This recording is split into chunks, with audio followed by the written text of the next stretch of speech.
Bismillahirrahmanirrahim and very good afternoon. Today I'm going to discuss the final chapter of the syllabus, which is chapter 7 on the foreign sector. Alright, so these are the overview of this chapter. Number one, we are going to look at the contribution of the foreign sector to the economy. Number two, the impact of globalization on the economy. So we try to see how does the globalization affect the economy. This can be seen through the impact of globalization to the economy. Number three is the overview of Malaysian trade balance, where we are talking about the export minus import, and the last one is overview of Malaysian exchange rate. Okay, because we cannot separate our discussion from the exchange rate. So basically, this is the lesson plan that are similar to the overview of this chapter just now. So bear in mind that foreign sector is actually one of the component of the aggregate demand, because aggregate demand is actually y equal to c plus I plus g plus x minus m. So basically x minus m represent the foreign sector. Okay, so foreign sector involve the international trade and services, foreign investment, and other foreign relation. So when we said trade and services, we are talking about export and import of goods and services. Right? When we talk about foreign investment, we are talking about FDI. Okay, and if we talk about the other foreign relations, it has to do with the political relationship between Malaysia and the rest of the world. So whatever it is, foreign sector means that we try to open our door to the foreign country. So that's why it is called the foreign sector. In economics, it is called open economy. So these are the contribution of the foreign sector. Number one, foreign sector allow us to import or to bring in some other resources that are not produced in Malaysia. Okay, so this is good, especially that for some reason we are lack of natural resources. So we need to import these natural resources from other country in order to fulfill our needs. Okay, so for example, let's say we're talking about the petroleum. Okay, of course Malaysia also produce petroleum, but the number of petroleum produced by Malaysia is relatively small compared to the share of the rest of the world. So what happened here is basically Malaysia also import petroleum from other country. So this is actually to fulfill our needs or our demand.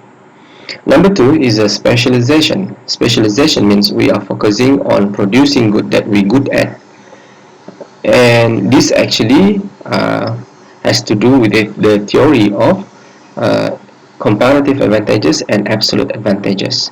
For example, comparative advantages says that we should focus on producing what in one good when we can produce that good at the lower or lowest cost as compared to our rival. So this actually allow us to produce at high level of efficiency. Okay, for example, Malaysia is good at producing palm oil, and we are not good at producing the machine. That's why Malaysia should focus on producing palm oil, and Japan should producing a machine. In order to fulfill both needs, what we do is basically we export and do the import. So that's actually happen when we have the foreign sector. Number two is foreign exchange. Now, foreign exchange is simply that the money or income that we get or we gain from doing export and import activity. Now, export and import activity require the exporter and importer to pay the duties or the taxes. So here, the duty or the taxes are the types of revenue. Okay, and this revenue can be used to finance our government expenditure. For example, operating expenditure and development expenditure. These are the things that we learned in the past. And number four, it also contribute in terms of spur the economic development and increase quality of life. For example, if you don't like to have or to buy a local car, you can actually buy or import the foreign car. For example, you can buy cars from Japan, such as the Honda, Toyota, and many more.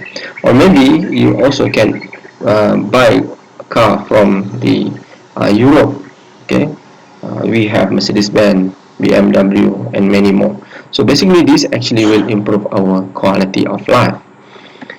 Number five, foreign sector allow us to generate what or to get income from foreign direct investment. So foreign direct investment is simply an investment that conducted by the foreign country in our country. Okay, so this investment can be in the form of purchasing of assets or capital, and this actually generate income in terms of investment. Okay? So this is how the foreign sector generate the foreign direct investment to the local to the economy. For example, foreign companies such as Microsoft, Intel, this big company actually do investment in other country. So it's kind of income to other country through the purchase of assets and also the capital. And then we have employment. The foreign sector activities such as shipping, the storage, okay, communication, insurance, banking, actually require them to get the services. Okay, so the services here, for example, protecting your investment is through the insurance. Financing your export import activity is actually through the banking. So these economic activity require you to have the workers. So the workers could be the bankers, could be insurer, and many more. So this is actually good for the local economy.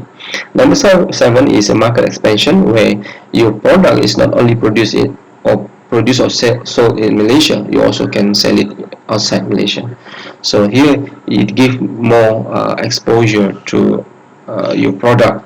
Okay, it actually increase the number of buyers, and this is actually good for your income. So market expansion is always a best way for us to reach other potential market.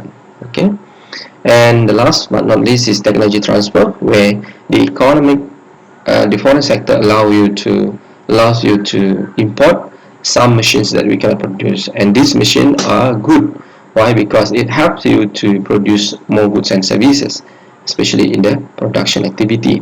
And of course, without the foreign sector, there's no way that we can bring in the technology. Okay, the next topic is globalization.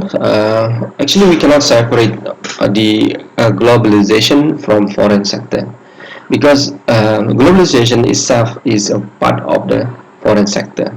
Okay, because globalization refers to the increase of integration of the world economy, meaning that Malaysian economy is related to the other foreign economy. Okay, so we are not isolated economy, we are not the closed economy, so we are open economy. So whatever happen in other part of the world, they will affect Malaysia. Okay, for example, economic recession in United States, it will affect Malaysia. COVID-19 that happened in, let's say, in China, that will affect us. So that's what we call increase in terms of integration of the world economy. All right, so it takes in the form of trade flow, export import, capital flow, okay, technology flow, innovation, knowledge flow, and labor flow. So basically, your economy is no longer isolated, is no longer closed. This economy is called a borderless economy. So of course, we can see globalization will affect the economy positively in terms of, number one, trade liberalization, where globalization benefits some advanced country, okay, such as China, Korea, Japan, and Singapore, because this country have advantages in technology and capital. Okay, most of MNC company, multinational company, are from this country. So basically, they have more money, they have more capital, they have more better technology to operate or to do their business in other countries. So of course they will win the competition. So that's why it is good for this country. Number two is international finance, where foreign direct investment, capital mobility, and the foreign portfolio investment will allow us to improve or to increase the growth of emerging market and liberalize the financial market, right? And this will increase a number of investment in security market and the portfolio investment. So basically, for example, we're talking about the share. So of course you can actually get shares from the local, but through the globalization your economy is open to other countries, so you can actually issue shares to other countries, other investor. So this is good in terms of increase the number of, for example, capital investment, okay, or maybe what we call the portfolio investment. Number three, globalization and the labor market, where after trade liberalization, the relative price and profitability of labor-intensive goods will go up. Here we are talking about labor-intensive means that we are using more labor. So the good that use more labor, the profitability of this will be the profitability of this activity will be high, and leading to the channeling of resources away from capital intensive in favor of labor intensive commodity. It also supposes that the full utilization of resources will be safeguarded. So here, through the globalization, you allow the workers to migrate from one place to another, from one country to another country. So this actually allow us to utilize the resources. Here is the case is labor. And number four is the globalization, poverty, and inequality. Some says that globalization can reduce poverty in developing country. Why? Because globalization, along the globalization, they bring the employment, and this actually allow us to create more income, or generate more income for the local people. So this is good in terms of poverty and inequality, reducing the poverty and inequality. Then we look at the negative impact of globalization. So here, if you notice that we are talking about the same point, except the explanation a bit different. Okay, for example, of course, I said earlier, trade liberalization is good, but in other side, it also bring a bad impact to the economy. Okay, for example, here some countries which are less competitive will lose out from the globalization, because globalization is about competition. So if you're not ready, you will be left out, you will be left behind, because you are not preparing enough to compete with the rest of the world. Okay, so you are not good at the technology. So that's why when this MNC country come to your country, uh, for example, Mercedes-Benz come to your country, and we are not allowed to impose tax or tariff. It actually create a serious threat to the local economy, because of course, for example, Proton and Mercedes-Benz, without the tariff, the Proton will lose out from the competition with the Mercedes-Benz or BMW. So number two is international finance, where we are talking about this company, as I said earlier, they inject what we call capital FDI, or foreign foreign investment, into the country. But somehow this kind of investment actually create or increase the volatility of capital flow, meaning that up and down of the capital flow. So capital flow has to do with money that we inject into the market, okay, the share and so on and so forth. All right. So during the economic recession, there is high probability that this foreign company will withdraw the investment in the local country and the local market. So they will bring along with them the capital out of Malaysia. So this actually reduce the number of capital, and it create the what we call volatility. And this volatility will be channeled to or transmit to other sector and also other country. A good example here is the 1997 Asian financial crisis. Number three is globalization and labor market. There was a marked increase in unemployment of the low-skilled workers in the most developed countries, and workers employed at a very low wage in the some developing country. Okay, so not necessarily that it is good. Sometimes it is not good, especially among the low-skilled workers, where it will increase the unemployment among the low-skilled workers, because most of developed country they prefer to use the technology rather than the labor intensive. Number four is globalization, poverty and inequality. It's the same point, except here it can increase the inequality, as income received by high skilled workers is far higher than the low skilled workers. Alright, so if you engineer, if you are, let's say, a doctor, of course you will be well paid compared to the labor, okay, low skill labor. So this will create a huge gap between what we call high skill workers and the low skill workers. Okay, the next topic called the trade balance. Trade balance is very simple. It simply says that export minus import. Okay, so if export of goods and services, normally good, is higher or exceed the import, it is called surplus. Okay, and if the export is less than the import of good, it is called deficit. Okay, which of this is favorable? Of course, we like the surplus, because deficit is not good for the economy.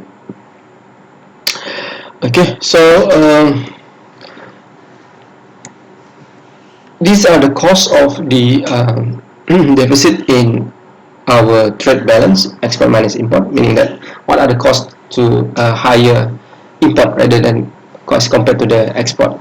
Number one is because of overvaluation rate. Okay, overvaluation rate means that your currency is too high. So here it seems that when your currency is too high, the import will be cheaper, your export will be expensive. Okay, so that in this case you cannot export your product. What will you do? You will import more. So if you import more, what happen later is your X minus M, X is less than M. So that's one of the reason why we have the deficit. Number two is high consumer spending resulted from lower interest rate and high economic growth. Here, when the government decided to lower the interest rate to stimulate the economy, there will be more money in the pocket, okay, consumer pocket. So what they will do, they will spend. So some of this spending are made in foreign country. Is made in the foreign country. Number three is uncompetitive export, where the export itself cannot sustain or cannot compete with other product in foreign market. Why? Because there are lack of incentive. Okay, so the exporter feel that they are demotivated to export the product to the other country. So some reason this will lead to the lower export as compared to the import. Number four is high domestic inflation, where here when the inflation in Malaysia is high, normally what will you do? You start to buy goods from other country. So if you buy goods from other country, this will bring more outside or foreign product into Malaysia, and this lead to the high import. Again, import is higher than export, therefore it lead to the deficit. And the last one is it is caused by industrialization, where for some reason industrialization is supported by the machines and robotics. So we need to bring in the machines in our country in order to support the production. Somehow this will lead to the higher import. Okay, so this is the trend in our trade balance. So if you do notice just now, I said that export minus import, if you get positive, it is called surplus, and if you get negative, it is called deficit. For the last 10 years ago, starting from 2001, it shows that the trade balance record recorded the positive amount of amount of goods. So this is actually represent a good or healthy balance of trade. So so if you notice that here, the green one, the green line here represent the trade balance. How do you get this one? The red one minus the blue one, so you will get the green one. So this actually represent the balance. So it seems that the economy do more export than import. Okay, the component of export is just an overview. So we want to know what are the goods that we export. Mostly or mainly, our economy export good in the form of manufactured good from the manufacturing industries or secondary sectors, and the rest from agriculture, mining, and others. In terms of our major export component or product, so the main one, what are the components that we export? Mostly it is dominated by electrical and electronic product.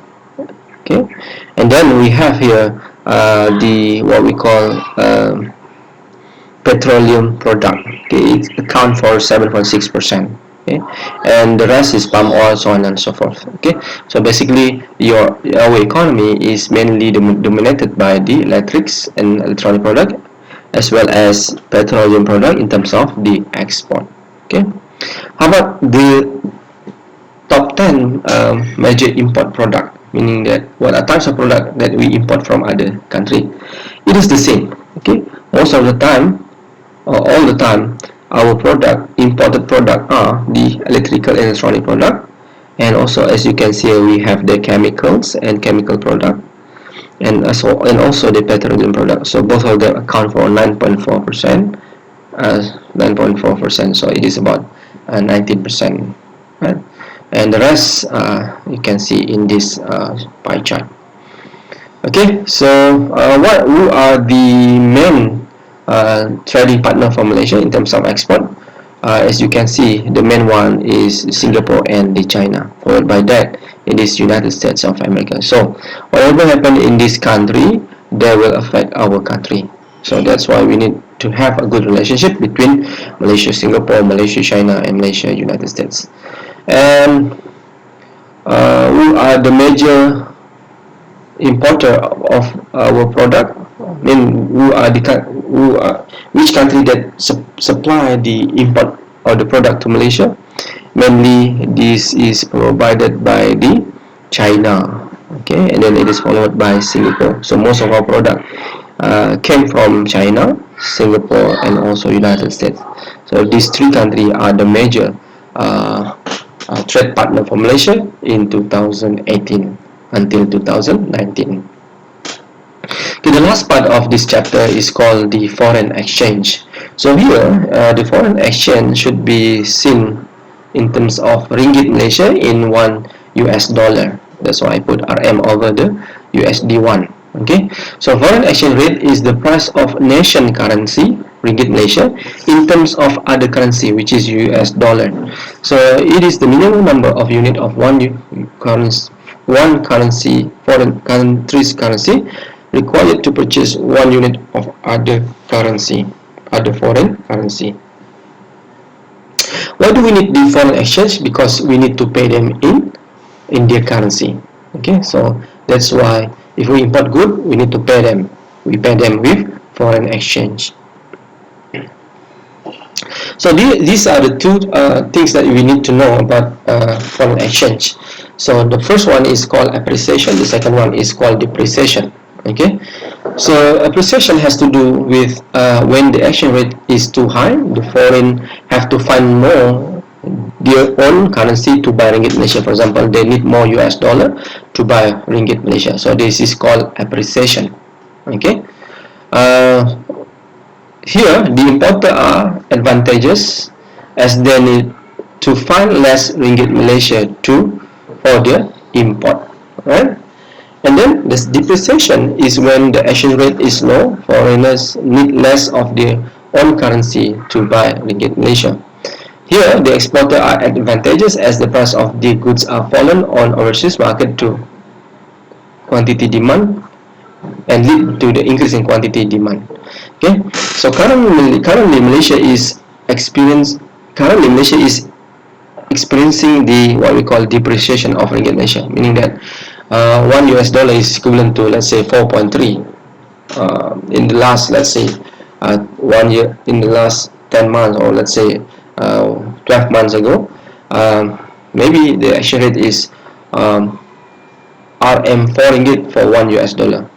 So now it increased to RM 4.2 or 4.3 for $1. So it is called depreciation. Here, our good look cheaper in the eyes of the foreign country. So that's why our export increase. All right. As for the appreciation of this ringgit Malaysia, this will actually encourage the what we call the import. Okay, because your currency is strong. So in your eyes, the foreign goods are cheaper. Okay, so you will buy more goods. So which one of this is favorable? Of course, there's no absolute answer to this question, because it is about finding the what we call the equilibrium for the economy. Is it for expansion, or is it for the depreciation? I mean, is it for economic expansion or economy what we call economy recession? Okay, I think there is no absolute answer to this question. Okay. Okay, what are the factors affecting the exchange rate? I think you can read on your own, but one of the factors that influence the exchange rate is actually the differential in inflation. Okay, high inflation exhibit lower currency value, thus the purchasing power decreases. So as decrease, as your purchasing power decreases, this will affect your ability to buy foreign good.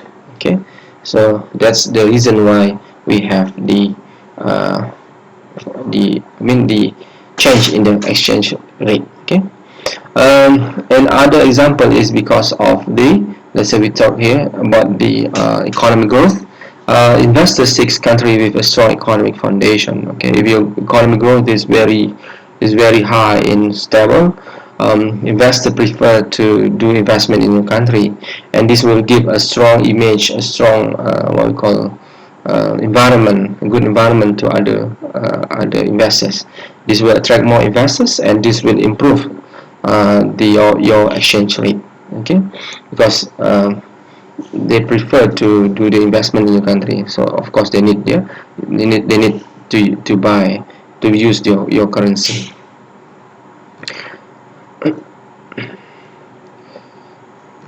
So this is the last slide. This is the trend of the foreign exchange of ringgit Malaysia against US dollar for the last I think 9 years ago, starting from 2010.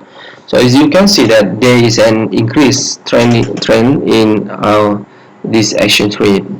But if you try to interpret this data, you will notice that this what we call increasing trend in exchange rate of ringgit Malaysia against US dollar actually represent what we call depreciation of ringgit Malaysia, because as this exchange rate increase, meaning that the value of ringgit Malaysia is falling. Okay, so it seems that for the last 10 years ago, the ringgit Malaysia is getting weaker, and it has to do with the economic activity around the world, where you can see there are many instability. Okay, so of course we need to do something on our foreign exchange, especially when we know that it is beyond certain threshold that will affect the economy badly. Okay, I think that's it for today. Thank you for your attention.